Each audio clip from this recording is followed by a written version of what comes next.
forum for Menomonee Falls School District. I am Kay Vance, your forum sponsor, forum moderator. I'm the moderator, not the sponsor. I am joined by the other volunteers from the League of Women Voters of Milwaukee County and from the forum sponsor, Engaged Citizens of Menomonee Falls. Also, we have two students helping us, Claire and Henry, who will help us run the forum and are going to do the important job of keeping time for all of the candidates to follow during this forum. The League of Women Voters of Milwaukee County is a nonpartisan, nonprofit grassroots organization that promotes informed and active participation in government. As a nonpartisan group, the League never endorses a political party or a candidate. A healthy democracy relies on engaged citizens, and we have a lot of them here. So we thank you for taking the time to learn about the candidates. The spring election will be held April 7th. You may request absentee ballots for all or specific 2026 elections online at myvote.wi.gov. The election dates are August 11th, November 3rd, and then of course the one coming up, April 7th. We have information about voter registration, photo ID requirements, and the League of Women Voters at the table near the entrance. Information on voting and elections can be found at the state-run website, myvote.wi.gov.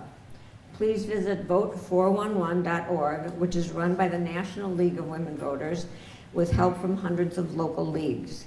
Vote 411 website has election information as well as candidates Q&A where their responses are printed verbatim.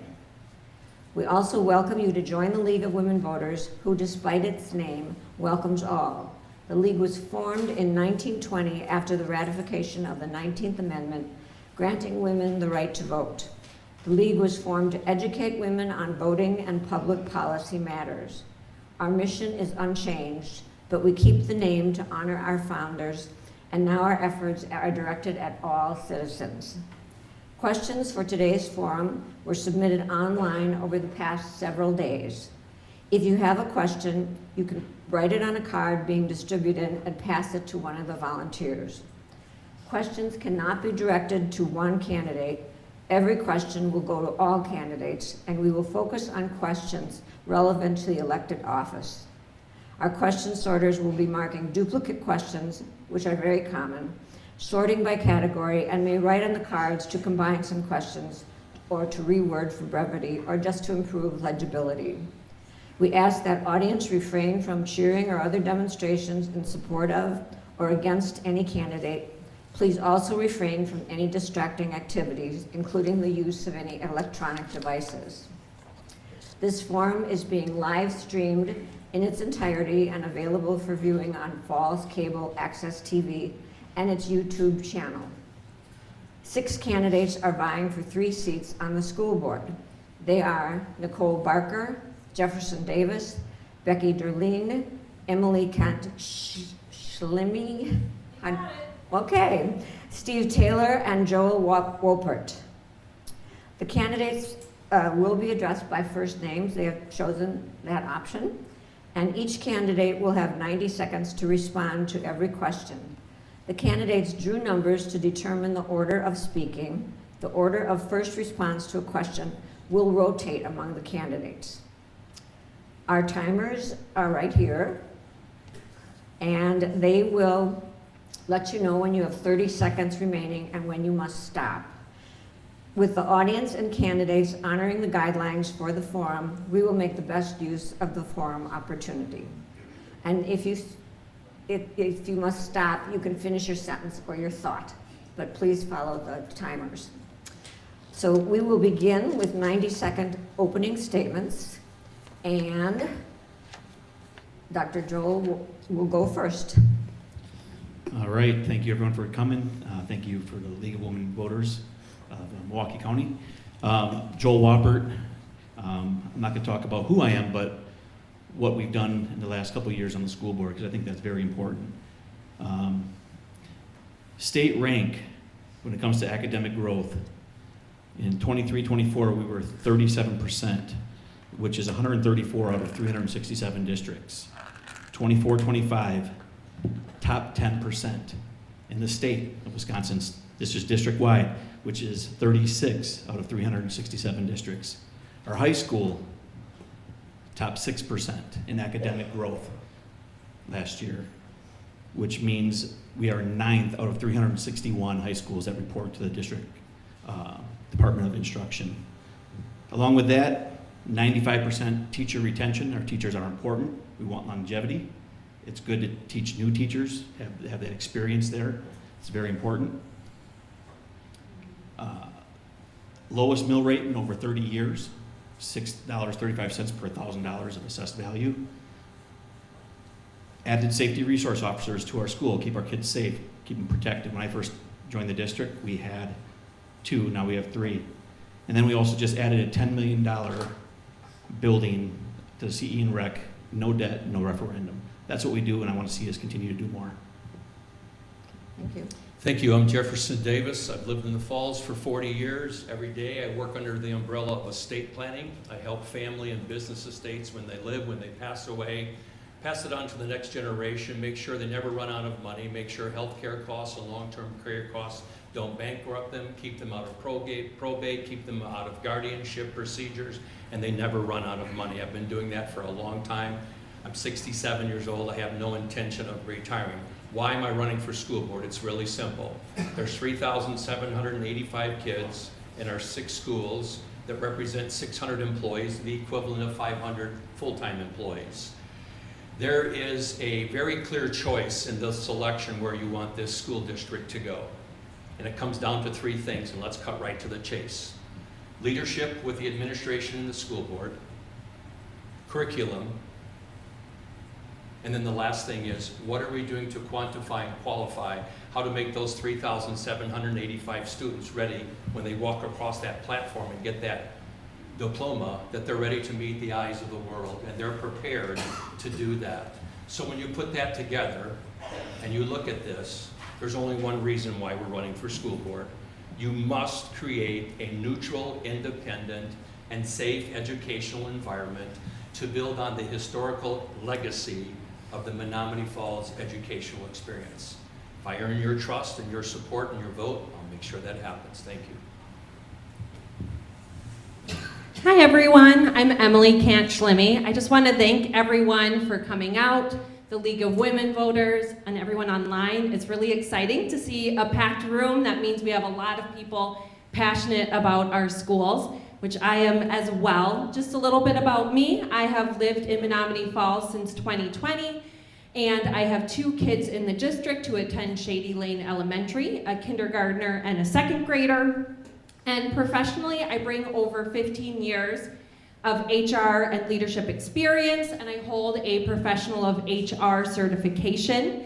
I've led work in recruiting and retention, engagement, policy development, professional development, and a lot of my work has focused on supporting people, developing leaders, and building strong and collaborative teams.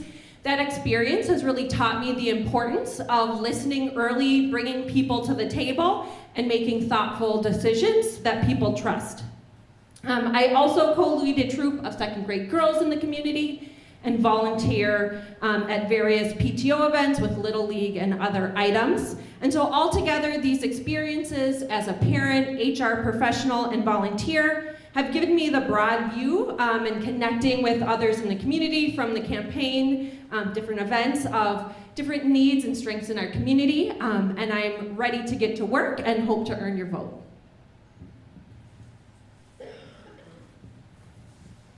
Hi, I'm Becky Durline. I have been a resident in Menomonee Falls since 2013. And then in 2017, when my husband and I decided to purchase our home and make a more permanent fit, we decided to choose Menomonee Falls again for its wonderful schools and the amazing community that we found here. I have my bachelor's degree in mathematics and secondary education. I am a current teacher, and I've been teaching for 13 years now, all in southeastern Wisconsin public schools. I have a daughter who attends Shady Lane Elementary in the preschool program, which is a program that is through the CE and Rec and partners with the school district. And then she will be attending 4K at Shady Lane next year as well. I also have my master's degree in educational leadership. So that is a certification in educational leadership and curriculum development. So I bring the perspective of the day-to-day classroom experience that I am experiencing every day, the perspective of a parent, and the perspective of an educational leader as well.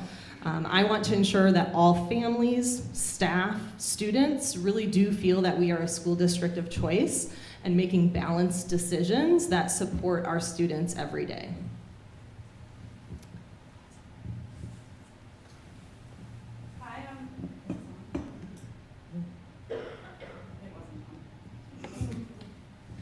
Hi, I'm Nicole Barker. I want to thank the League of Women Voters for hosting this forum. I'm running for school board to bring a clinical evidence-based approach to our district's journey to quality. I believe that effective governance requires more than just good intentions. It requires a professional, data-driven approach to complex problems. For 21 years, I've dedicated my life and career to being a nurse. With the last decade, I've focused specifically on behavioral health and substance abuse. In my field, I don't have the luxury of being vague. I look at the data, I triage the most critical needs, and I work with a collaborative team to ensure the best possible patient outcomes. I'm also proud to serve as your Menomonee Falls Public Library Board President. In that role, I chair the policy committee and serve on the finance committee, where I'm currently overseeing a multi-million-dollar budget and our 2026 first floor renovation project, which is going to be starting soon. I understand the weight of public stewardship. I know how to audit a balance sheet. I know how to navigate the complex policy reviews, and I know how to work with village leadership to get things done. I'm running on a platform of fiscal truth and targeted support. First, fiscal responsibility. We must ensure that our taxpayer dollars are reaching the classroom to close the 75.5% math growth gap we are currently seeing. Good evening, and thank you for being here. My name is Steve Taylor. I was born here in the Falls, and I attended our public schools, kindergarten through 12th grade. I graduated in 1992 and used the strong foundation I received here to earn a degree in the sciences and go on to a career in healthcare sales and training. I've lived elsewhere, but I returned and built my own business here as a tax professional. I enjoy working with people from all walks of life, helping them understand complex information and make informed decisions. Over the last several years, I've heard more and more from longtime residents and young families who moved here about concerns with the direction of our school's leadership. They want clear information, honest answers, and to feel that someone is actually listening. Too often, that hasn't been their experience. And when communication breaks down, community trust starts to break down. I step forward to run because I want to help make the Falls the best public schools they can be. I know we can all be proud of our schools when the focus stays on students, decisions are explained clearly, and the community feels informed and part of the process. That's the kind of approach I'm committed to bring here to the board. Thank you. Now we will ask questions submitted by constituents. We will begin with Jefferson, and the first question is, if budget cuts are necessary during your term, what programs or subjects would you prioritize for protection from these cuts? Well, there are no budget cuts that are necessary. We spend $59 million a year to take care of the 3,785 students administered by our administration, the school board, and the 6 schools, and the 500 full-time equivalent of employees. As a matter of fact, not only is there no need for budget cuts, we have had balanced budgets 3 years in a row, and next year we're projected to have another balanced budget. We've had the lowest tax mill rate in 32 years at $6.35 per assessed value. As a matter of fact, my wife and my property taxes from in the last 15 years, used to be $2,000 to support the schools. Now it's down to less than $1,500. And we have heard in this community year after year after year after year that you cannot cut money because the kids will suffer. Just the opposite is true. When you look at AP at the high school, when you look at number 9 out of 361, when you look at Valley View and you look at all those schools and how their test scores, we are exceeding the state average at every single level. And so there are no needs for budget cuts. That's dog whispering. And with the administration that we have and the school board that we have, we will be just fine, and I will be happy to be part of that school board to do that. Okay. Becky? Emily. Okay. Sorry, Emily. Yeah, I actually, there was a personal finance meeting yesterday, and I had the chance to review the report that they just put out, like within the last 24 hours on the Board Docs website. And while we have had balanced budgets due to a lot of different state funding shortfalls from special education, we were anticipating 42%, got 35%, and then the state removing the personal property aid, we had a $1.5 million shortfall. We, though, as a district, were able to work and scale back that district office. But I do think long-term planning is really key. In this report, they are anticipating our district to project a multi-million-dollar budget shortfall over the next 5 years. So unfortunately, if the state funding doesn't match, we are going to have some tough choices as a district of what to do. And I think, we have to be looking at our budget really concisely. What dollars are directly going to our student learning and getting toward our goals that we have as a district? No one wants to cut anything in a budget, especially when we're talking about kids' educations. So I think, too, listening to the community of what are the most important things, what faces student outcomes, and really use that focus to have a balanced budget. Becky? School funding is definitely an important topic for us to be talking about right now because all districts in the state of Wisconsin are facing these budget concerns. The state budget, as Emily said, was projected to be a percentage of reimbursement, and months later the state came out and gave us a budget reimbursement that was much, much less, and leaving our district with money to make up in the budget somewhere. And due to our projects that we have going on right now, our district was able to find that money. But if this continues on in the state, we are going to run into a time where we're not able to find those funds. So one of the things that I am prioritizing is advocating for fair funding from the state. We need to make sure that we are talking to our state officials and advocating for that fair funding for us and for all of the students in the state of Wisconsin. If we do run into that budget situation where we have to make some tough choices, using a data-driven approach is what I find to be best practice. Determining through data analysis which programs are affecting our students in the biggest way and which programs are pushing us forward and prioritizing those first. So putting students at the forefront of every decision that we make.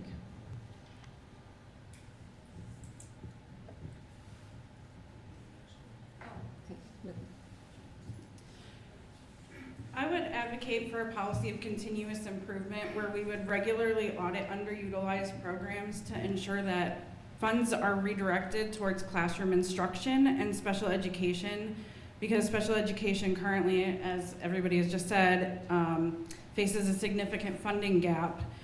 And I would do that over any administrative expansion to ensure that money is that's entrusted to us is actually reaching the students who need it the most. My approach would be to prioritize student-facing expenditures. On the Library Finance Committee, I view every dollar as a trust from the taxpayers. And while the state funding environment is challenging, we can remain solvent by maintaining a healthy fund balance and seeking strategic partnerships, such as the district's recent collaborations with the village to share infrastructure costs. we must ensure that the 56% of our budget funded by the local taxpayers is being directed towards student achievement and not administrative bloats. Steve? I understand the concern. And one thing that's really important for everyone here to understand is how school funding works in Wisconsin. School boards don't actually have the authority to just raise taxes to solve a budget problem.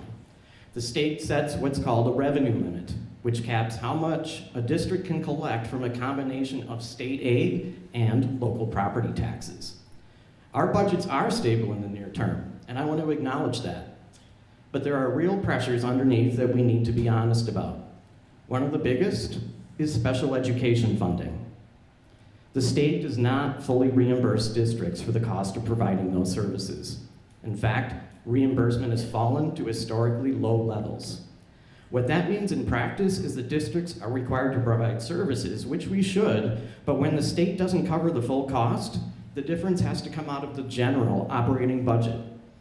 And the district's audit points that out. Millions of dollars are being shifted from the general education fund to cover special education costs. My approach is to make sure that we're explaining decisions clearly, using data responsibly, and building trust every step of the way so that people aren't surprised when tough decisions come up. Joel? All right. It's no mystery that years of underinflationary funding from the state of Wisconsin has caused issues, not just for our school district, but for many school districts. The funding they've given us hasn't kept up with inflation, which has caused numerous needs for the problems for many schools. As our buildings age, expenses come, roofs, elevators, all these projects. I support investing in high quality instruction and prioritizing that. Also early intervention and strong support for our teachers. Using the real data to focus where we need to put our resources. This includes aligning our spending with actual needs of the school. Reducing inefficiencies, and we have done this in our school district recently, where we have eliminated administration positions so we could focus on getting teachers in front of students. As we go through these next couple of years, yes, tough decisions will have to be made. There's no doubt about it. And that's where we need to think outside the box, think critically, and use that data to make really good informed decisions. And like I say, I will always prioritize student education first. Okay. Question number 2, we will start with Emily. What ideas do you have to improve teacher morale and retention in our district? Yeah, teacher retention and morale is key. One of our aims in our district is to be a district of choice, and that's not just for families and students, but it's for teachers as well. I get to do a lot with this in my job and focusing on retention and morale, and usually when it dips, it's because people don't feel heard. And so I think it's really important that we respect the expertise of our teachers, and I think it's important that they're brought to the table when decisions are impacting their work. Let's say we're doing a policy, and maybe we're doing a policy because we want to amplify parental involvement or something that parents care about. We have to look at what does that policy look like in the classroom. Do teachers, administrators need training to make it impactful? What additional resources need to be added to teachers, for teachers, to reduce that burden? And I think we also need to make sure that we have all the building blocks in place for teachers. Do we have all the appropriate approved curriculum? And I think one important thing is to bring back the engagement survey. I understand the teachers used to have an engagement survey and it went away. That's a really great way to get anonymous feedback from teachers so they can be honest, and being able to listen to that feedback to then look at what can we do in either professional development, classroom resources to support our teachers. Becky? I think the best way for us to improve teacher retention and morale is to treat them as the professionals that they are. Teachers are educated individuals who are spending their life dedicating to the work of working with students and taking care of our students every single day. These are trained professionals who have spent a long time studying the psychology and the curriculum that they're giving out. These are professionals who really have expertise in the things that they're teaching, and we need to be able to trust them and make sure that they feel trusted to make those decisions. So when it comes to things like curriculum, teachers need to be at the forefront of those decisions. They are the ones trained in understanding what is best practice. Teachers have continuous improvement all the time and continuous learning, so they know what is best practice in education, and they know what is appropriate for different ages of students. So hearing those voices is how we can show teachers that we trust them and that they are valued in our district. So anytime that decisions are made about curriculum or other student-centered decisions, teachers need to be at the forefront of those decisions as well. Nicole? I would say that my goal, if I am elected, would be to move away from the year-to-year CPI adjustments and toward a more permanent, transparent, and sustainable structure that rewards loyalty. People quit bad bosses, and teaching is obviously no exception to that. So making sure that administrators are properly trained and that they're continuing professional development every year. Coaching should be organized, deliberate, and ongoing. We should also recruit teachers who demonstrate a commitment to traditional educational practices such as explicit phonics instruction in early grade reading classes, high expectations for student behavior, because these practices tend to boost student achievements. And when the students are doing better, usually the classroom is better managed, which also would help to boost teacher morale. Also, making sure that the teachers are heard and that they have a voice at the table, because they are the heart of our schools, and we need to acknowledge that. Steve? One issue that's been brought to my attention is how we determine teacher salaries. In the past, we've relied on broad salary bands. The challenge with that approach is that it can be applied inconsistently, especially when we need new hires, and over time it leads to salary compression, where experienced teachers aren't meaningfully differentiated from newer ones. That creates problems. Teachers don't have a clear, predictable understanding of what they'll earn as they grow in our district, and when that happens, the easiest way to get what feels like fair pay is to leave. And as formal bargaining has reemerged here in just the last few years, I think it's more important that we get this right and build something sustainable. Moving toward a more precise salary schedule isn't about across-the-board increases, it's about consistency and fairness. Teachers should be able to see that we trust their experience and skills and value them in a clear, reliable way. When we retain strong, experienced teachers, students benefit from continuity, stronger relationships, and better outcomes. If we want Menomonee Falls to be a destination district for both families and educators, we need a system that attracts great teachers and gives them a reason to stay. Okay. Joel? All right, along with compensation, there's some other reasons why teachers leave districts. So compensation, absolutely one, especially with younger teachers. Workload, burnout. You know, our class size is too high. This is things we have to look at and really evaluate. You know, what's the workload for these teachers? Lack of advancement. Do teachers feel that they're stuck where they're at? Leadership quality at administration level and the building level. Do they feel valued? Student behavior challenges and lack of professional respect. So these are reasons why teachers leave school districts or leave the profession. That's stuff we all need to be conscious of and work on, right? And it's important that we keep our teachers as long as we can. Retention at the school district of Menomonee Falls the last couple of years has been 95%. That's a good number. Our aim is 90%. Turnover is expensive for school districts, often costing $10,000 to $25,000 per teacher. That's additional money that we have to pay out to replace teachers. Just doesn't make sense. Also, with experienced teachers, they can mentor new staff, lead departments, anchor school culture. It's important that we take care of our teachers. Jefferson? Thank you. So the role of the school board is to support the administrators and the teaching staff and the support staff. I have in front of me the salary schedule for the Menomonee Falls School District. This is from a year ago.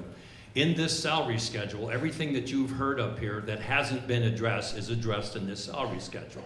The compression issue, the teacher pay gap, the compression schedule, as I said, it's all right here. I also have the benefits for the average employee for the school district. For less than a cup of coffee a day, you can have the most comprehensive international health care plan anywhere in the world right here with the Menomonee Falls School District. The miracle of Menomonee Falls that I call is freeing up millions and millions and millions of dollars out of the $59 million to address what you've heard up here, to respect and show our courtesy of the profession of being a teacher. You can look at it, and the current administrator and the majority of the current school board are doing that. The third thing we can do to show respect to teachers is support them with the curriculum. It's all right here. The fourth thing that we can do is the student-teacher ratios, which are acceptable anywhere in the state of Wisconsin. And then the last thing is this. The teachers are getting, you can shake your heads, but it's right here. And either the facts, the truth, and the data are the facts and the truth and the data, or they're not. And the manifestation of that is that these teachers and these students are doing an amazing job, and that will continue if I get on the school board. Okay. The third question we'll start with. Excuse me. I thought one of the rules according to this contract was that there wouldn't be outbursts. What I'm just going to do is try to move along and ask that there not be anything that interrupts the flow of the forum. Thank you. Yeah, thank you very much. That's just common courtesy. I would like to also say, if any of you need me to repeat a question, just tell me, and I will do that. The third question goes to Becky first, and it's many educators report that there is an unfulfilled need for mental health services for students. What can the school board do to address this? Mental health supports are such an important topic to be talking about right now. I think now more than ever, students need mental health supports, and as a district, we can support them in a very data-driven way. As someone who has worked in schools for a long time, we have systems in place on how to track data, student achievement data, to understand when students are falling behind academically. And there are red flags that come up. But things like that can be done for mental health supports as well. So taking a data-driven approach to understand where those red flags are and to be able to identify students and give them supports before they are having a mental health crisis. So using a data-driven approach to be able to look for red flags, to be able to offer support before they are in crisis is going to be something that is so important for the health of our students, because students cannot begin to learn, cannot begin to grow if they are not feeling safe, and that includes feeling safe within themselves as well. So being able to track and put in a multi-tiered system of support to identify these students that need those mental health supports and be proactive about it is going to be something that will help our students to maintain that feeling of safety and security that they can then come to school to learn. Nicole? So the board's role is to ensure that mental health is treated as a critical component of student readiness. Because if a student's in crisis, they can't learn. Professionally, this means that we must support what I call a triage model, where our school counselors and psychologists should be equipped to identify needs and provide immediate support while we maintain partnerships in the community for long-term care. Our schools are essentially an early warning system, but they're not hospitals. And we must empower our staff to identify needs early, and then crucially, to partner with parents to bridge that child to the appropriate professional care. We must ensure that our policies prioritize a safe, stable environment that reduces the stigma of seeking help, while always keeping parents at the center of any health-related decisions for their children. In the past 10 years that I've worked in behavioral health, I've learned that schools are often the front line, but they shouldn't be the only line. I would advocate for targeted, evidence-based supports. We must support our counselors in identifying clinical needs early, but we must make sure that parents are the primary partners in any interventions. Transparency with families isn't just a right, it's clinical best practice for a child's recovery and growth. Okay, Steve? Teachers have told me as well about their concerns with student mental health. And I think that topic also dovetails with student safety. And I want to talk a little bit and recognize our leadership for already having done good work with safety. They've installed cameras in key areas, and they build strong coordination with our police department. We have incident management systems, video networks, and 3 trusted school resource officers. They help monitor and direct responses when something happens, and they're not just there for emergencies. They build relationships with students every day, and those relationships help prevent problems before they start. I want to make sure that we keep that focus on prevention. That means supporting teachers, counselors, and staff in identifying concerns early and having clear systems that connect students with the right help before small issues escalate. Because safety isn't just about discipline or response, it's about whether students feel supported and ready to learn. And as leaders, we need to make sure every student feels like they belong. I'm not here to decide which families are normal and which are alternative. I'm here to serve every family in Menomonee Falls and make sure that every student feels safe, valued, and respected. Joel? All right, student board members play an important role when it comes to students with special needs and disabilities. We have to make sure, do our due diligence to make sure that we are complying, with federal laws, state special education laws, ADA compliance. So it's not just the IEPs, it's also the 504s, which is students with physical needs as well. This includes timely evaluations, making sure that we are meeting the needs as early as we can. It's very important that we start that process. We've done a great job as a school district by putting people in places that oversee special needs in 504s, IEPs, that we are doing them, and that we're properly developing these IEPs, working with the families, working with the specialists, working with special ed teachers, making sure we're doing that. Also making sure that we make sure that the families are feel safe, that their kid can go to school and feel safe. As a board member, we have to make sure that we prioritize budget for special needs. We see the state of Wisconsin cutting that funding for special needs, but it is very important. And special needs is very resource intensive. We need to make sure that we prioritize that and keep that a focus. And we also make sure that the kids have the technology and the accommodations that they need so that they can be successful in school. Thank you. Jefferson? Thank you, Joel. So I would like all of us to imagine if you have a son or a daughter that is being challenged with this. If we can just pause for a few seconds and think about that personally. And if you have someone that fits into that category, then you know why this question was asked. In the Menomonee Falls School District, I have learned through the superintendent, through the school board, through attending meetings, through watching it on Falls Cable Access, from visiting the website, from getting the monthly newsletter, that this current administrator and school board and staff take this very, very seriously. This is a sensitive and personal, confidential situation. We have no idea how many of the 3,785 students are challenged by mental health. What we do know is there's a baseline in this school district. And if a student and a mom and dad need more help, this school district, this administrator, this majority of the school board will get them that help. And they will be protected, and they will be affirmed, and they will be accepted and approved like all of us are. And they will never, ever be made fun of, bullied, or anything like that at all. We can talk about resources, we can talk about money, but it's that boy or girl that needs our support, and we will give them that. Thank you. Emily? Yeah, to echo what everyone has said, mental health is so important, and I think obviously a key thing first is, do we have the resources? Are our school counselors stretched thin? And our teachers feel that they have the training they need to help students, because they're on the front lines there.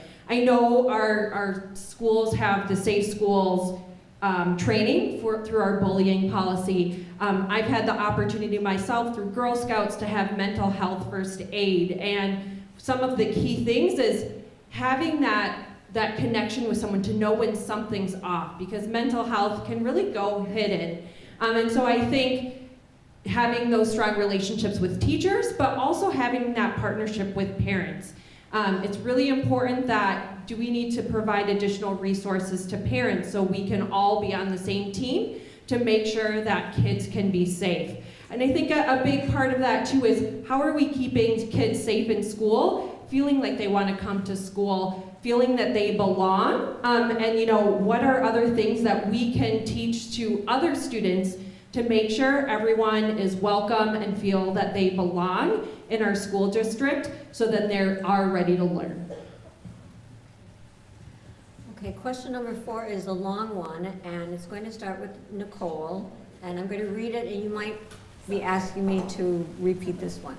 So, in the event of ICE entering our school district's campuses, how would you want our district to handle that situation? Would ICE be given free access to our children? Would the agents be required to undergo background checks first? So that goes to Nicole first. Well, number one, there's federal laws against ICE coming into any school. So we'd have to follow federal law with that. Second, they already undergo a background check that is extremely thorough when they sign on to be part of federal law enforcement. I know, because I've had to undergo that background check before. I've worked for the VA, which undergoes a federal law enforcement check. And it's extremely extraneous. They go back very long into your history. So the officers that are part of ICE have already undergone a bunch of background checks, and they can't come into the schools, so it's a non-issue. Steve? Thank you. I've heard that concern at some of the meet and greets I've been to in people's homes, and it's certainly a very timely issue and a very contentious one. My first thought is that any kind of immigration enforcement maybe isn't the best thing to be carrying out in our schools when we want everyone to be here and everyone to feel safe here. I would think that if they need to do any work that would have to be at the schools, that they could work with our school resource officers. Now, like Nicole says, they're already barred from entering the schools. I understand that there is a policy in place already that Superintendent Menomonee circulated last year that says that. So my concern is just that people feel safe in schools and welcome to be here without any kind of threat to their person or their ability to learn. Joel? Yeah, I'm going to echo a little bit of what Nicole and Steve said. Federally, they're prohibited accessing schools. Nicole stated it. ICE agents are background checked. I work for Washington County. I work with criminal justice information, CJIS data. I know the background check I had to go through. I know the background check my employees have to go through. I know the background check that all people who work in law enforcement have to go back through. It's a very intensive background check. Once again, I don't think this is an issue, as federally they're not allowed to. Mr. Munoz made this statement and to address this, and I don't think it's an issue. Jefferson?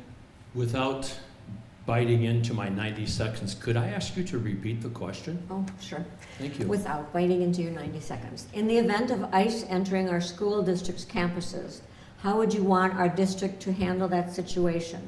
Would ICE be given free access to our children? Would the agents be required to undergo background checks first? Thank you. So the three-part of your question is irrelevant because it's not going to happen. But I think the bigger question should be this. This community and all over America, the estimates are somewhere between 20 and 25 million people are in this country illegally. And the bigger concern would be, why would you want someone in the country illegally taking a seat at a desk that can't speak the American language, that has all of these things that would impede upon our 3,785 students? Excuse me. You know what? This is unacceptable. We were told in the contract that we had to sign, Mr. Davis, just a that this second. would not be Mr. allowed at this Davis, forum. Well, it's not allowed from either any of the. Well, we're hearing any it of all the board- time. It's not allowed from the board. And I'm honored by that. It's not allowed from the board candidates. It's not allowed from the people in the audience. Everybody should be respectful of what each other is saying. Thank you. Thank you. So the bigger question is, why would we allow that to happen? And I think Mr. Munoz in the current school board has addressed that, and going forward, that will be the policy. Emily? So, well, I hope we never have something where ICE agents are coming, not necessarily in our school, but near our schools. I do have family who live in Minnesota who are in suburban districts just like ours who had to put some plans in place. And I think one of the best ways to keep our kids safe is to have a plan, like we do for fire drills, like we do for active shooter. God forbid, we don't want that to happen, but we have to be prepared. One thing I've also seen in my work with HR, whether it be with ICE or, if OSHA comes, there's a process to have in place, and it's important to have everyone trained. When things happen that you don't expect, everyone, your body gets that fight or flight response, so it's important that we have a proactive plan of how do we handle if, well, they won't come into schools, will ICE be on corners that we have to worry about, and how are our administrators, our site leaders, do teachers feel prepared to be able to well handle that? I think that's really important. It can impact pick up and drop off and things of that nature. And so when we are thinking about safety, whether it be this issue or another one, how do we have proactive plans in place so we're prepared if there are unexpected events that happen? Okay. Becky? As many of the other candidates have already stated, there are statewide policies, and our district even has come up with a statement as well about allowing ICE agents on campus. But I do think that educating our teachers and educating our families about what those processes and policies are is going to be very important. It's a scary time for students and for some families, and some people are worried. And we need to make sure that they understand all of the policies, they understand exactly what's going to happen and what they can expect while their student is in school. Teachers need to be educated as well on what to do if something like that were to occur. And if we're not talking about it, if we're not being transparent and accessible with our language, then when something does happen, we are not going to be prepared. People feel more settled, people feel more at ease if they are more informed. So we need to make sure that we are informing families of what those policies are, especially now when this is such a relevant topic in our country right now. So making sure that we are communicating all of those things with our families, with our teachers, and keeping everyone safe. Okay, thank you. The next question begins with Steve. And how will you address bullying and ensure that every student feels safe and respected in our schools? Great question. Another common concern that I've heard raised. And as a board member, what I'll be doing is working with administration and relying on them for them to tell me what teachers are telling them about how student behavior is, how students are treated, and what the climate is like. Safety, again, is a key concern. And not only do we want to prevent anything any major issues from happening, any violence, but we also want kids to feel comfortable here. We want everyone to feel that they belong, that they don't have to be defensive about who they are or what they look like, and that they belong here. My approach is to make sure that our curriculum reflects what teachers find as successful, that our supplemental materials are here for every family, and that at no point do we even subtly make any kind of judgments about which families are normal and which ones may not be. We don't want kids to feel defensive about their parents, their progress in school, or anything like that. So I want to put students first by making sure that that issue gets examined all the time. Joel? Yeah, I think our high school is a good example of what we are doing to attack this issue of bullying. And bullying is not acceptable. We all know that. It goes without saying. Our high school, and actually all of our schools, have means for students to anonymously report bullying. And students can feel free to fill out an anonymous form. They don't even have to give their name to it. Fill it out, give it to administration, and it does get taken care of. I've had extensive conversations with Mr. Gebauer about this, and it is a very, very important subject. I mean, students should be able to go to school without having to worry about if they're going to get picked on. They need to be able to focus on their education, and how can they do that in a stressful environment? It's just hard. I think our school does a really good job. There's many means for students to reach out and talk to our guidance counselors, our assistant principals, and get their needs met. So kudos to our schools for already doing that, and I commend them and want them to keep seeing that going. Okay. Jefferson? Thank you. So when Mr. Munoz got here, there were some issues in this area. He immediately put a team together to address that. Bullying, intimidating, threatening is not acceptable in the Menomonee Falls School District. I had the privilege with Mr. Munoz to tour all 6 schools. I met all 6 principals. I met a lot of their support staff. Here's what that looks like in the Menomonee Falls School District. Nicole and I have sat in many committee meetings, and this was one of the subjects. On the Menomonee Falls School District website, in handout materials, on Falls Cable Access, on the monthly newsletter, this matter is being addressed in real time every day, all day long. Is it an issue? Yes, in the context that it happens, but how do you quantify that here in Menomonee Falls? I can get the data. The administrator at each of those 6 schools, his staff, the school board, and Mr. Munoz have addressed this. It's being monitored in real time, and it will continue to be, and we will make sure that every boy and girl feels safe, feel affirmed, feel appreciated, and never have to worry about to do that. And if I have to walk up and down the aisles of the schools with Joel and Nicole, we'll do that, because no one's going to be bullied in Menomonee Falls. Could you repeat the whole question again, please? Okay, sure. How will you address bullying and ensure that every student feels safe and respected in our schools? I mean, I think that's so important, and I think it goes off of the mental health question. But students, in order to be ready to learn, they need to feel safe, both physically and emotionally in school. And I think one key part of this is ensuring that students develop empathy, resilience, self-awareness, and collaboration.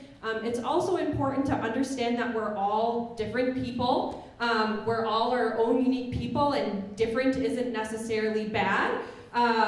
Also, learning those skills of how to resolve conflict constructively. How do you support one another? One key thing too is that I see in my work that is important also in school is bystander intervention. Sometimes it's hard for someone to stand up for themselves, but if you have a friend or a peer who can stand up for you, that can really help in those situations. At the same time, we need to make sure our administrators, our teachers have the tools to support that so everyone can feel welcome. So it's really a collaborative approach, across the schools. Our school district does a great job of sending resources home as well to inform parents, and I think we should continue that as well. Becky? As a school board member, it would be my job to make sure that administrators feel supported in having a no tolerance bullying policy, and making sure that they are able to keep up with things like this anonymous reporting system, and use all of these things to support students. But even beyond that, we need to make sure that we are creating a culture where students are respected, where students are accepted, where students feel safe every day to come to school. And that goes beyond just teaching math and science and reading. It goes into teaching conflict resolution, and going into teaching students about how to interact with others, because those are real world skills that they're going to need after high school as well. And they're skills that they're going to use every single day when interacting with their peers. So having that no tolerance policy is great, and I think our schools do a good job with that. But we need to take a proactive approach as well and create community school cultures that are accepting, and approach situations with curiosity instead of anger. And so making sure that all students feel like they are accepted, welcomed, and feel safe in our schools. Nicole?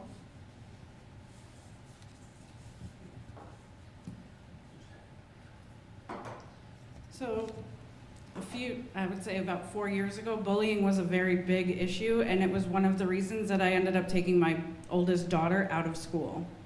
She was being bullied so bad that she was cutting herself, and she had extreme mental health issues. She was wanting to commit suicide.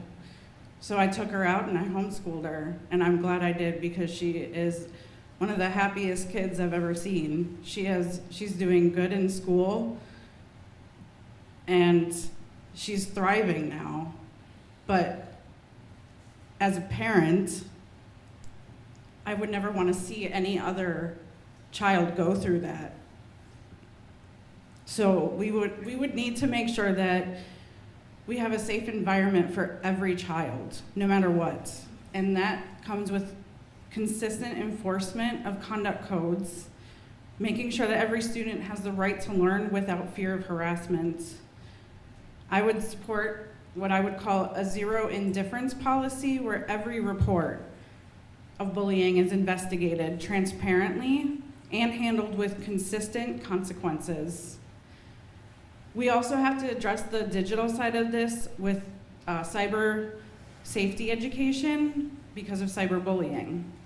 When we foster a culture of mutual respect and clear boundaries, we create an environment where students can focus on their primary job, which is to learn. Okay. Thank you. Next question goes first to Joel. How important is integrity, fairness, and character in a school board member, and can you explain that you have those qualities? Yeah, I mean, those are all important qualities of any person in a leadership role. Integrity, you have to be trusted even when people aren't looking. I mean, that goes. What were the other ones? I'm sorry. Fairness and character. Fairness and character. Yeah, fairness. We are in a public school. We have different backgrounds. We have to respect those backgrounds and cultures of all the families that come in. There's different. We're so diverse, and it's good. It's very good that we're a diverse culture, and we need to be making sure that we cater to that and be fair and be balanced and not show biases as a school board member. We work and we support the whole community. So character has to be strong. You know, as a school board member, we make tough decisions. Some people are going to like those decisions. Some people are not going to like those decisions. You know, if we go in a room and ask for feedback on something, we're going to get different answers from everyone. We got to be able to use our character, use our judgment to make those best decisions collectively as a board. Jefferson, would you like me to repeat it? No, I'm good this time. Okay. So let's balance this in this context. We have 3,785 students. We asked this community for about 33 million of the 59 million. We have about 600 employees, the equivalent of 500 full-time employees. And we have to balance that with the administrators in the classroom, the support staff, the school board, the community at large, and then the state of Wisconsin, because they fund part of our $59 million. We've spent $1 billion educating students in the last 20 years in the school district. When it comes to character, when it comes to integrity, and when it comes to fairness, I think the people of this community have been extremely supportive of this school district. I used to be on staff with the Menomonee Falls School District. My boys benefited from being in the Menomonee Falls School District. I have lived here for 40 years. I have had footprints all over this community for many years without question. Without question. And so when you put those three things together, fairness, character, and integrity, and you look at the greater community and then get down to the street level, I think we're doing just fine in that area personally, as well as anyone up here sitting at this table. You can't go wrong with any of these 6 people when it comes to those 3 areas. Okay, Emily? I think integrity, fairness, and character are so critical of any school board member. We've had some great questions about mental health and making sure students belong. And I think as board members, we have to walk the walk of what we expect of every student and administrator in our schools. So I think that's really critical. I personally also think it's really important in order to live those is to listen to all the voices in the community. As Joel noted, as others noted, we're not going to all agree on everything. As much as I would love us all to agree on every single decision, we are a lot of people in Menomonee Falls. We're not going to see eye to eye.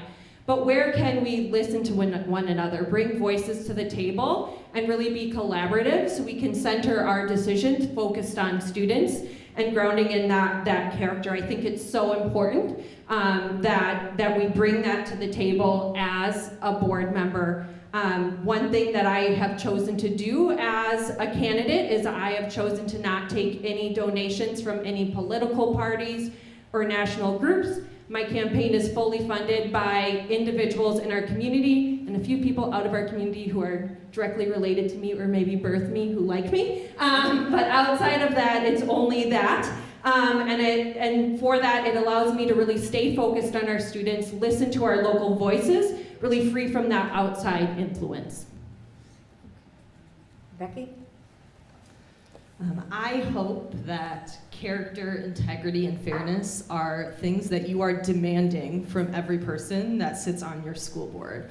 It's a non-negotiable, and it needs to be something that every school board member has. I think making sure that when you are on the school board, you are listening to every perspective is something that's so important. As many have stated already, it's a diverse community with a lot of diverse opinions and diverse views, and I am not planning to be on the board to make more division. I am planning to be on the board to listen to all perspectives and bring people together. That's what we need in this community right now. We need people to work together and bridge gaps rather than make more division. So I promise to be up there with integrity, to always listen to all voices and make sure all voices are being heard and amplified.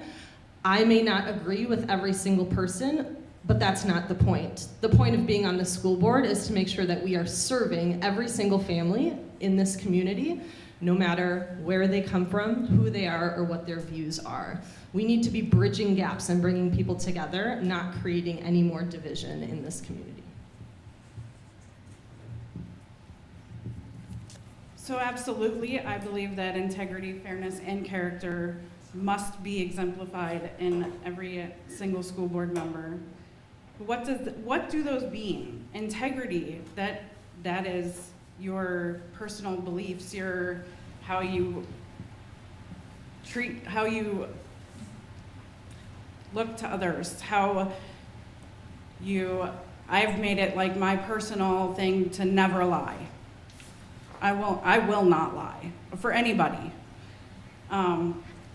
Fairness, what does fairness look like?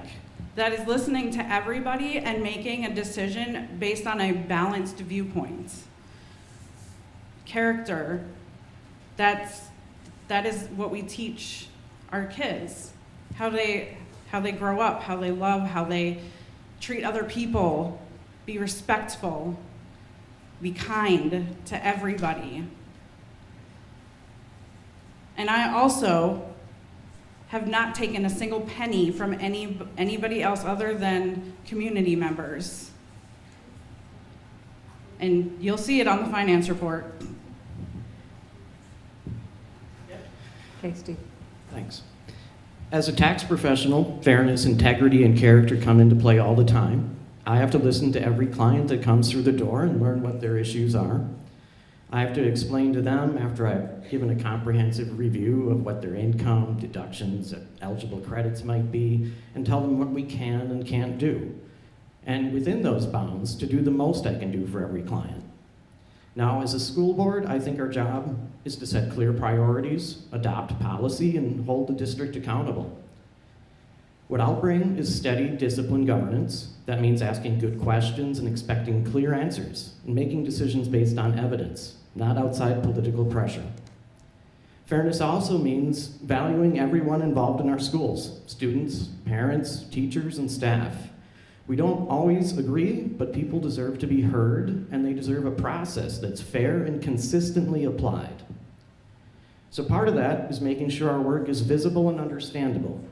When committees do the board's work, and they do a lot of it, their discussions should come back and be reported in open session so that busy families can reasonably follow what's happening and how decisions are being shaped.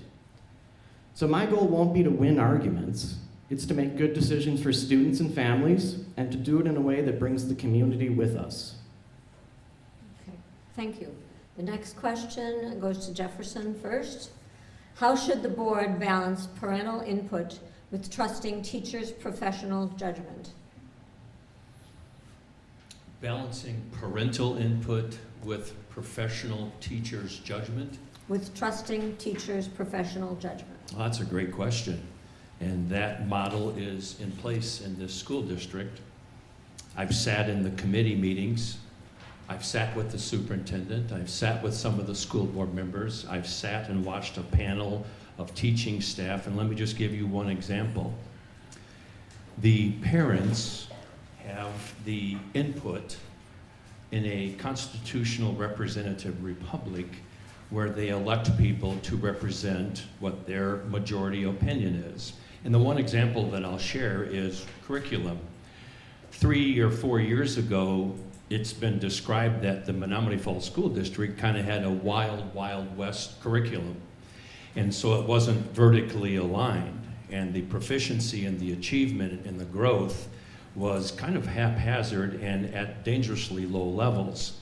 The new superintendent and the current majority of the school board spent $1 million in English language arts, social studies, science, and math. I've listened to the staff members, I've listened to the administrators, I've listened to the school board and the parents in that area, and we now have a very strong curriculum. Can it be improved? Of course. Can it be enhanced? Of course. But at least we have a mechanism in place where the parents, the student, the administrators, the school board, and the staff are working in concert rather than against each other. Okay, Emily? Yeah. I think teachers, parents, families, we are all partners in education, and we need to find a smart balance with that. With that, our teachers, our educational professionals, they are professionals in education curriculum, and we really need to leverage their skill set and trust their expertise. At the same time, a parent absolutely has a say in their own child's education. We have lots of opt-out options if there is something in our current curriculum, a book, something like that a family is not comfortable with their kid learning. And I really think we have to emphasize that, but those opt-out choices should just be an opt-out for that family. We shouldn't be removing choices that are educator-led from all other families. And I also think when we are choosing curriculum and teachers are piloting materials and recommending curriculum in full without exclusion, we really need to trust their expertise, but still give those venues for parents to opt out with what they're uncomfortable with. But as a school board, it's our responsibility to provide a well-rounded education for all students in our district.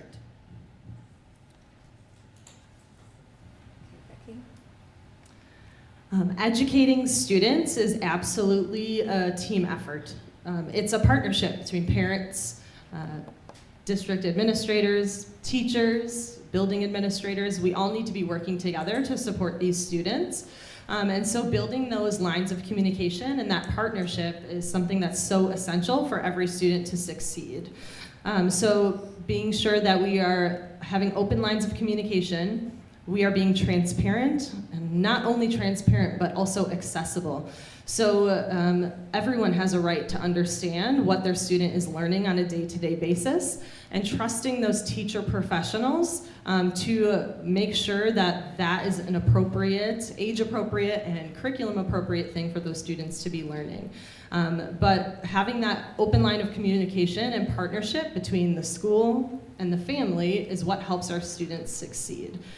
Being able to make growth and have our students achieve in the way that we've been seeing requires all of us to be working together and working in tandem. So having these partnerships is something that I definitely want to prioritize and make sure that our curriculum, our policy decisions, and all of that is not only transparent, but also easily accessible to all players involved. Nicole? So education is a partnership, not a hierarchy. It's a three-way partnership that involves transparency, communication, and collaboration. Parents are the primary stakeholders in their children's lives, and they deserve full transparency regarding what is being taught. Simultaneously, we must respect the professional expertise of our state-certified educators. The board's role is to provide clear opt-out pathways for sensitive materials.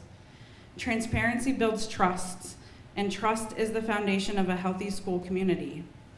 The school board has made significant improvements in efforts to improve communications, such as a newsletter, the website being revamped to make it easier for parents to navigate, email addresses of all school board members and teachers available online, and all board and committee meetings are live streamed. Steve? Well, parental involvement, it starts with us being a transparent board.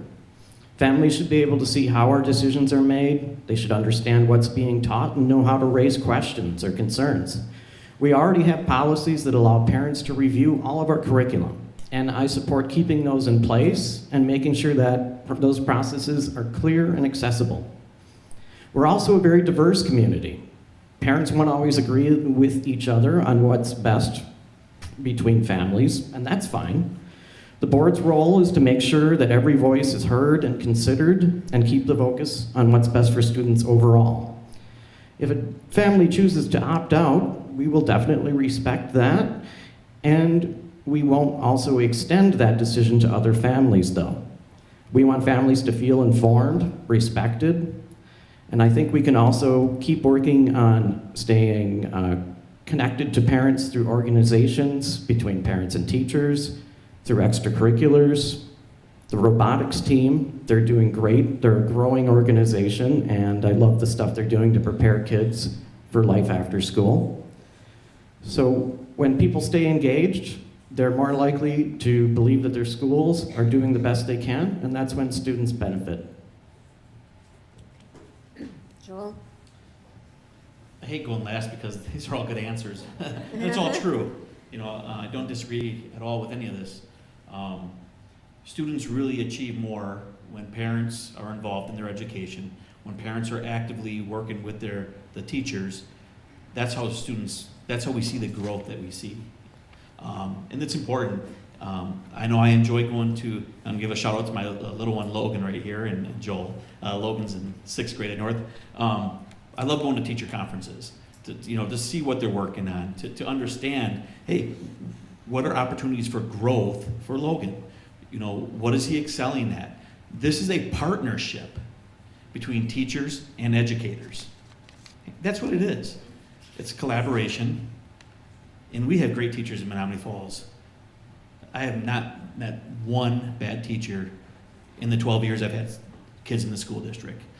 We got to partner with them as parents, and that's how our kids will grow. Thank you. Emily, you go first on the next question. And I think we have time. I think this is the last question. We'll have time for possibly another one, but you get to go first on this one, Emily.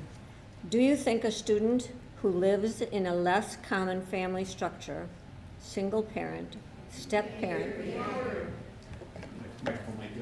want to borrow this one? No, it did go off. It's off. Here.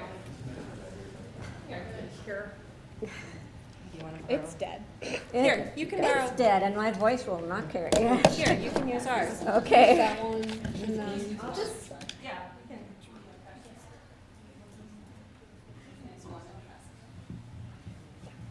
Okay.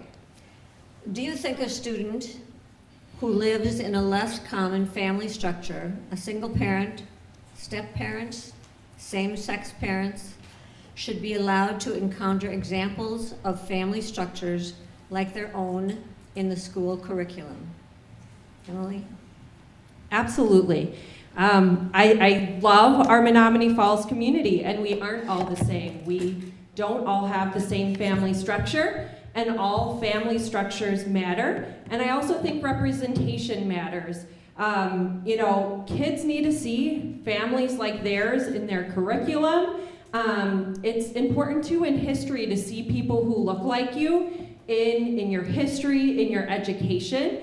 And I think that goes to some of the common threads that we have talked about tonight of it's important for kids to feel safe, feel like they belong. And I also think it's important for students of all background to understand that we aren't all the same and we might be different, and that's not a bad thing. We all bring something really important to the table. We all bring something special to our community. And that's one way of having everyone visible in curriculum, in books, in schools, makes everyone feel welcome and that they belong in our community, which is so important.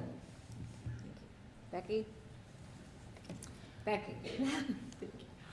All students and families deserve to not only feel accepted, but celebrated in this community. We are a diverse community of all different family structures, all different beliefs, and everyone deserves to have representation and to see themselves in the curriculum that they are learning.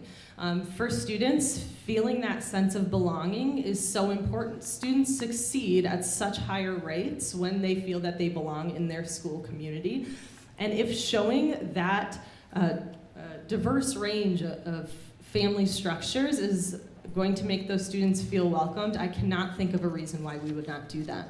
So having these students feel that their family is not only acceptable, but celebrated and wonderful and makes our community stronger is what we need to be communicating.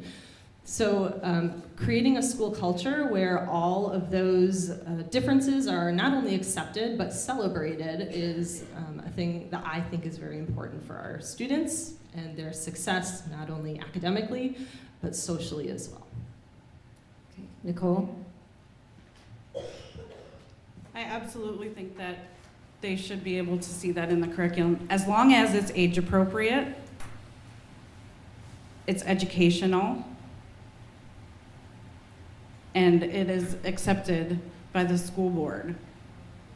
Because the school board is the ultimate they're the ultimate decision makers on curriculum. So if it is part of the curriculum, it does have to go to the school board, and the school board does have to approve it. Okay.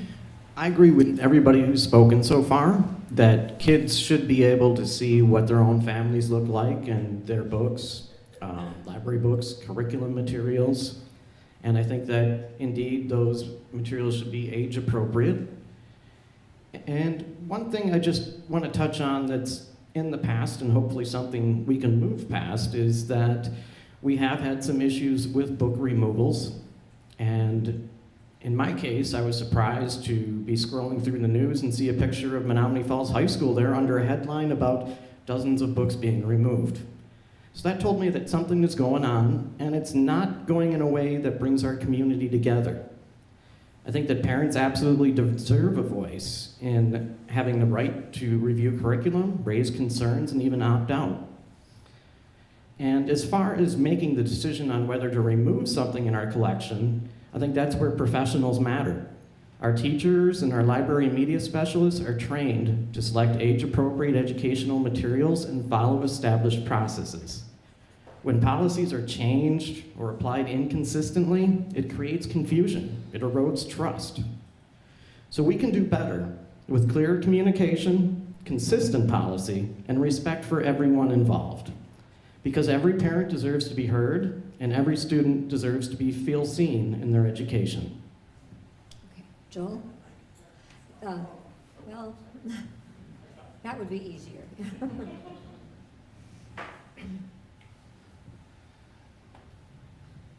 The most important thing here is that students want to come to school. They feel safe. They feel welcomed. They feel that they can go to school without being ridiculed because of how their family is. I come from, sorry, I might be emotional on this. I come from a blended family. My daughter has stepbrother, or half brothers. They're not full, from a previous marriage. I know what my daughter went through. Living at home with one parent. It sucked. It's not funny, it sucked. What she had to go through, no kid should have to go through because of what their family is or looks like. It's sick. What about my kids? Really? I'm done answering this question. Yeah. If that's going to continue, Okay, we can end this right now. this, That's ridiculous. again, everybody respect each other.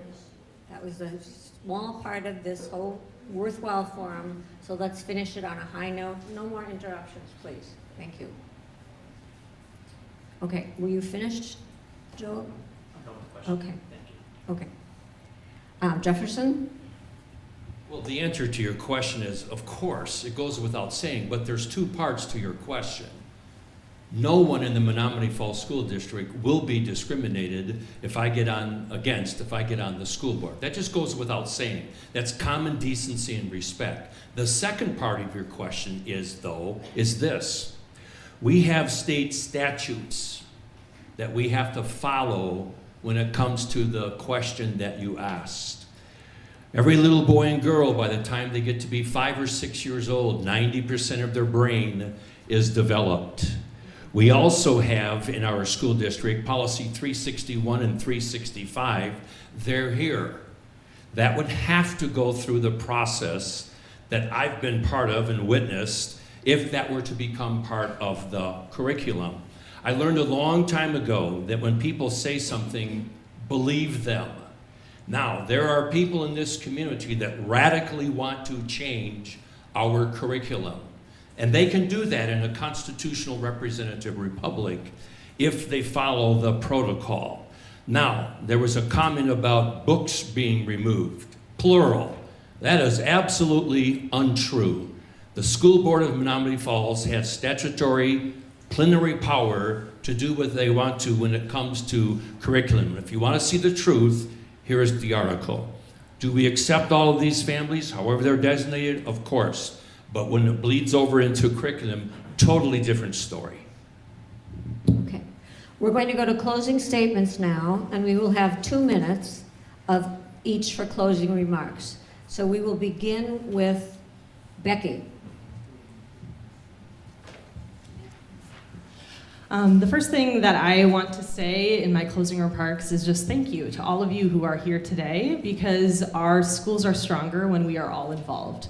So having so many people here that are willing to be involved, want to know what's going on in this race, and are going to be out there and voting on Election Day is so important. All of your voices matter, and we need to make sure that we are being engaged in this process. So thank you so much for being here.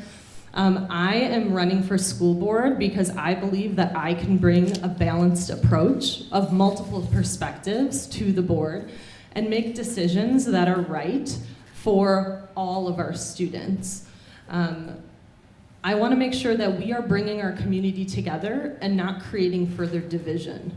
One of my main priorities that I have been saying now for a long time is that I want to work with people of differing opinions. I am not here to only serve those who agree with me. I am here to serve all of us and making sure that we are making balanced decisions for everyone and putting students first.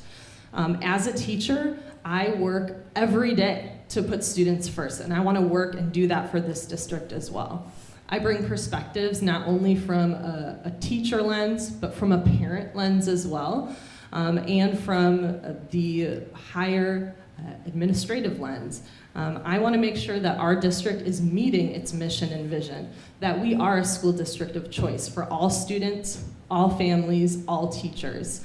I want to work for this district so that we can all feel that this is a school district of choice.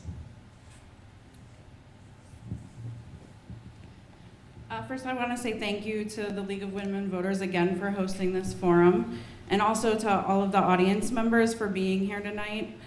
It's truly heartwarming that you guys will come out and support the community no matter what. There's a lot of passion on all sides of this, and that's what I love about this community.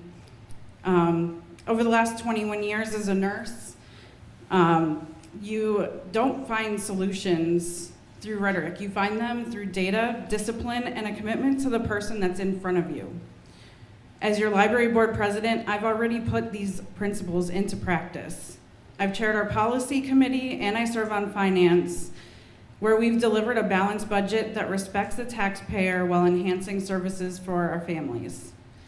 I'm not a candidate who hopes to lead. I'm a candidate who's already leading. My platform is built on 3 pillars that reflect our district's big aims: clinical precision in mental health, fierce advocacy for special needs, and fiscal stewardship. I'm a faithful person, a mother, a nurse, and a community leader. These values lead me to believe that every child is a gift and every taxpayer dollar is a trust. I'm not running to fight a culture war. I'm running to ensure that Menomonee Falls remains a school district of choice, one that's academically rigorous, fiscally stable, and parent-centered. Steve? I want to thank everyone for coming out. Thank you for facilitating. And I do want to point out that I think that overall we agree on more things than we disagree on. We all want strong academics. We want our kids to feel safe and supported. We want teachers respected and resources used wisely. I think we need to lower the temperature and raise the level of trust. So my approach is simple. Listen carefully, communicate clearly, and keep the focus where it belongs. And consider, do we continue down a more divided path, or do we bring things back to focus, transparency, and trust? I'm proud of the education I got here in these schools, and I want this to be a destination district. I thank you very much. I'd be honored to earn your vote. Thank you. Joel, after you can get the mic. That doesn't get reduced from your time. Thank you. All right, thank you everyone for showing up. Thank my wife, my 2 kids for being here, my 2 boys. My daughter wishes she could be here, and I thank you guys for being my rock. I know throughout campaign season, it's not always the best. Brings out the ugly in everyone, both sides of the table. But we as a community, we're better than that. Menomonee Falls is better than that. We should start acting like it. There's hate on both sides of the table. We've all felt it. It shouldn't be that way. Okay? You don't like someone? Okay, don't vote for them. Don't make it a political battle that it doesn't need to be. This is school board. All of us up here want to be here because we have a passion for our schools. All of us. We deserve to be treated better than what we've been going through. It's sad. And it's sad we can't even have a forum where we're taking times away from our families to be here and get interrupted. And it's not taken away from us, it's taken away from who wants to hear us. So Menomonee Falls, I thank you for the last 3 years you've given me as serving the board, and I hope for 3 more years. Thank you, guys. Jefferson? Thank you, and thank you the Milwaukee County group that came out to help facilitate this meeting. Thank you Falls Cable Access. Madam President, thank you for Jackie facilitating this here at the library. Menomonee Falls, and thanks to the rest of the candidates and all those that are here. We actually do like each other and get along pretty well. Well, maybe not Emily, I don't know. All right. I'm old enough to be your dad, be careful.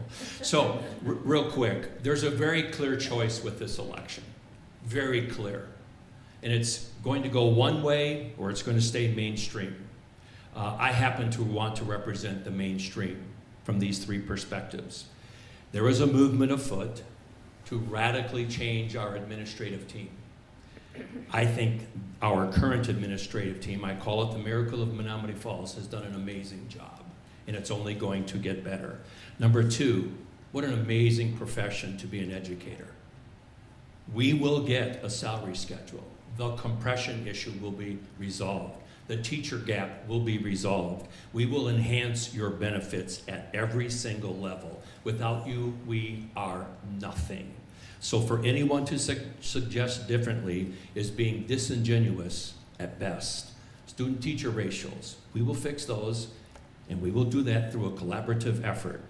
And then finally, we are not going to go to the state of Wisconsin begging and begging and begging because we don't have enough money.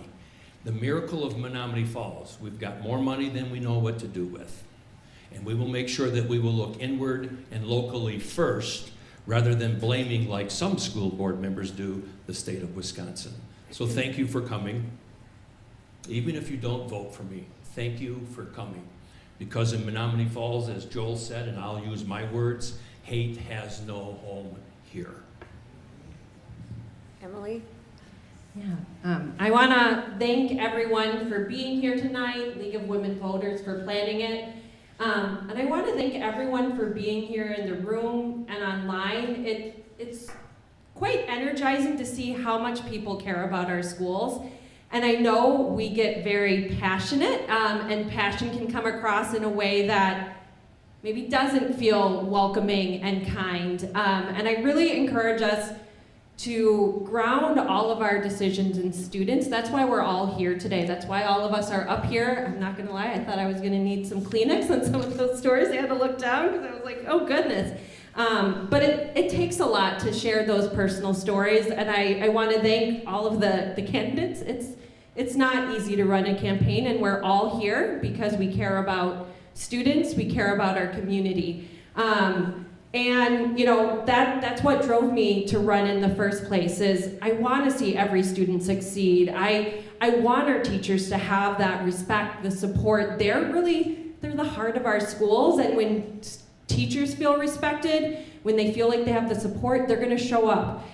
They show up every day already, but they're going to be able to help bring our students to that next level. And as a parent, volunteer, and an HR professional, I know how important it is to bring voices together. Everyone's voice truly matters, and everyone's vote matters. Whoever you vote for, your vote matters, and local elections are so important. They're what shape our community, and I encourage you all to vote.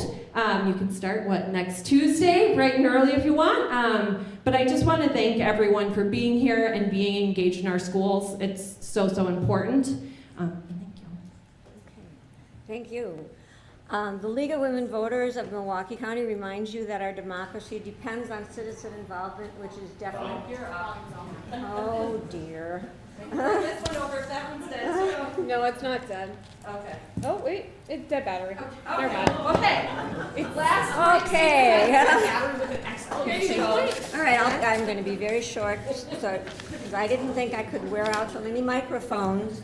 But the League of Women Voters of Milwaukee County reminds you that our democracy depends on citizen involvement, which we definitely have here. And I really appreciate all of you taking the time to come and listen to the forum. And I certainly appreciate the candidates for all the efforts they're putting in. It's a hard job running for school board and being on school board.